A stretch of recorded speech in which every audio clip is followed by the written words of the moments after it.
الرحیم وَأَنَّ عَذَابِي هُوَ الْعَذَابُ الْأَلِيمُ۔ میرے بندوں کو بتاؤ کہ میں بہت غفور الرحیم ہوں اور میرا عذاب بہت دردناک عذاب ہے۔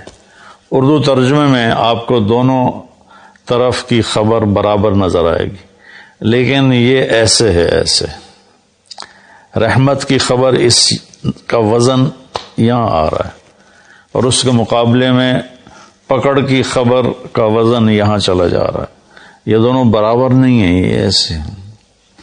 اب ہم اس کو تھوڑا تھوڑا کریدتے ہیں۔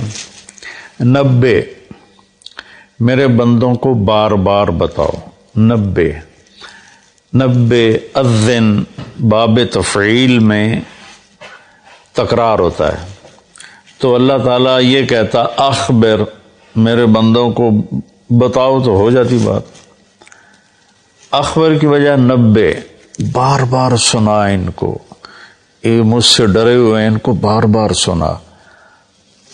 جیسے اذن، بار اذان جو کہ بار بار ہوتی ہے تو اذن فی الناس بالحج یاتوک رجالا اذان من اللہ ورسولہ۔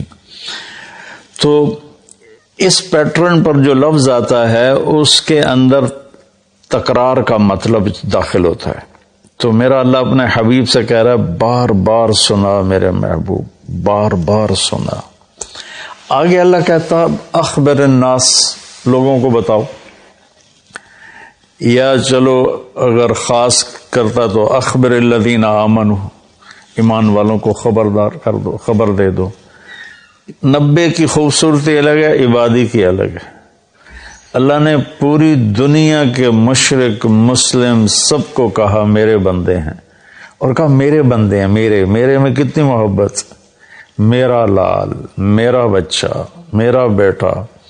تو پوری دنیا کے مسلم نان مسلم کو اللہ تعالیٰ ایڈریس کر رہا ہے کہ میرے حبیب آپ کی ذمہ داری ہے کہ بار بار بتلاؤ۔ انسانوں کو نہیں فرمایا، مسلمانوں کو نہیں فرمایا، میرے بندے، یہ سب میرے ہی ہیں۔ توبہ کر لیں، میں ان کا انتابو فانا حبیبہم، توبہ کر لیں تو میں ان کا بہترین دوست ہوں۔ تو ایک 90 پھر عبادی، کہ یہ میرے بندے ہیں۔ میرے بندے کا کیا مطلب ہے کہ حساب میں نے لینا ہے، تم نے نہیں۔ تو تم میرے بندوں کو ذلیل نہ کرو، کسی کو حقیر نہ جانو، کوئی اچھا ہے یا برا ہے، کوئی ماننے والا ہے یا نہ ماننے والا ہے، یہاں تک کہ کوئی اللہ کا منکر ہے۔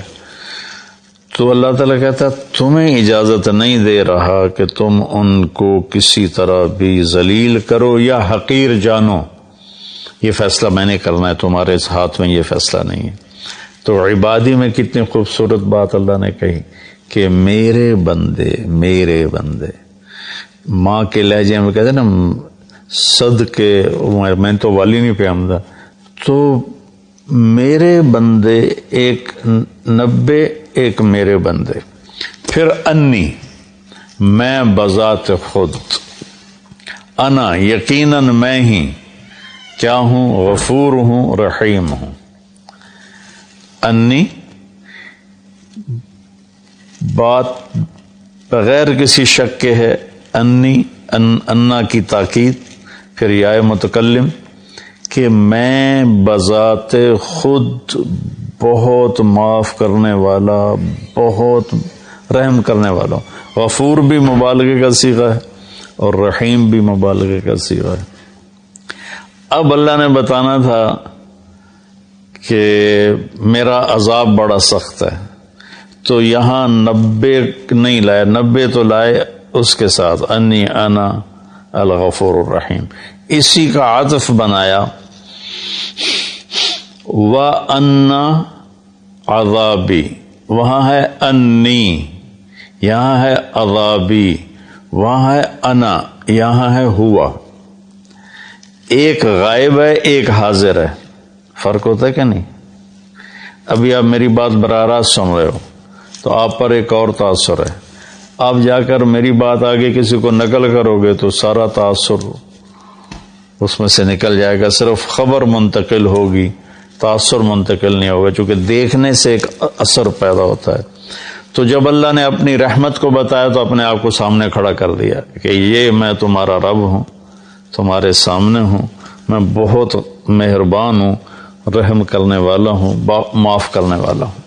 سبحان اللہ، کیا خوبصورت اللہ تعالیٰ۔ اس لیے میں علماء سے کہتا ہوں اللہ کی رحمت کو زیادہ بتاؤ، اپنے لہجوں میں کڑواہٹ پیدا نہ کرو، اپنے لہجوں میں شدت پیدا نہ کرو، اپنے آنے والے مجمع کو ڈانٹ ڈپٹ کے انداز میں مت بات کرو، محبت کے انداز میں، نرمی کے انداز میں بات کرو۔ تو ایک چوکٹ میں اللہ تعالیٰ کہہ رہا ہے میں بذات خود بہت مہربان ہوں۔ اب ہم آگے چلتے ہیں، وَأَنَّ عَذَابِي، وہاں بھی انا یقیناً کوئی شک سے بالا تر نہیں کہ میرا عذاب، مضاف مضاف الیہ ایک دوسرے سے جدا چیز ہوتے ہیں۔ میری کتاب، کتاب اور ہے، میں اور ہوں۔ میری ٹوپی، میں اور ہوں، ٹوپی اور ہے۔ اور انی تو بذات خود ہے، اور عذابی، عذاب اور الگ چیز ہے، اللہ الگ چیز ہے۔ عذاب الگ چیز ہے، اللہ الگ چیز ہے۔ ان عذابی ہوا، پھر اس عذاب کو بھی دور کر دیا، او جڑا کھا کھیالے تے بیٹھا ہوا، وہ بہت دردناک عذاب ہے۔ هو العذاب العلیم، یہاں دو صفتیں نہیں لائے، الغفور الرحیم، یہاں ایک لائے ہیں العلیم، اور وہ بھی عذاب کی صفت ہے، اپنی نہیں بنائی۔ تو اللہ تعالیٰ معاف کرنے کے عنوان کو قرآن میں زیادہ طاقت سے بولتا ہے، اور پکڑنا بھی ہے۔ اس نے آخر شمر اور حسین کا فیصلہ نہیں کرنا، اس نے تو پکڑ بھی ہے اس کی، فرعون اور موسیٰ کے درمیان فیصلہ نہیں کرنا اس نے،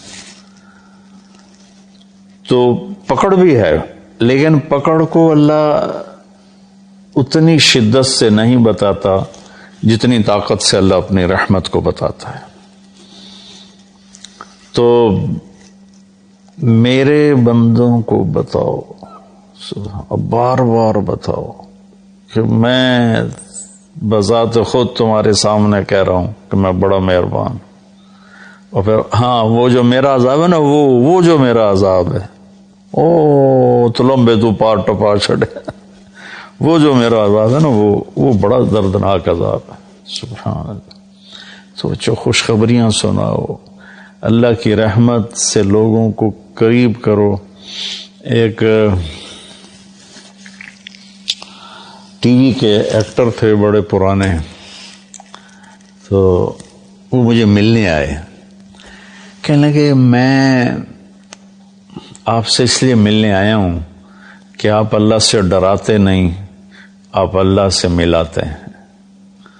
کہ میں مولویوں سے نہیں ملتا ہوں، لیکن آپ سے ملنے آیا ہوں کہ آپ اللہ سے ڈراتے نہیں ہو، آپ اللہ سے ملاتے ہو، آپ اللہ کی طرف بلاتے ہو۔ کتنے راستے میں لوگ ملتے ہیں، جہاز میں، پھر یہ آپ کے بیان سن کے بخشش کی امید لگ گئی، ورنہ ہم تو سوچ رہے تھے کہ ساڑھی بخشش کوئی نہیں، بخشش کی امید لگ گئی، جنت کی آس لگ گئی۔ تو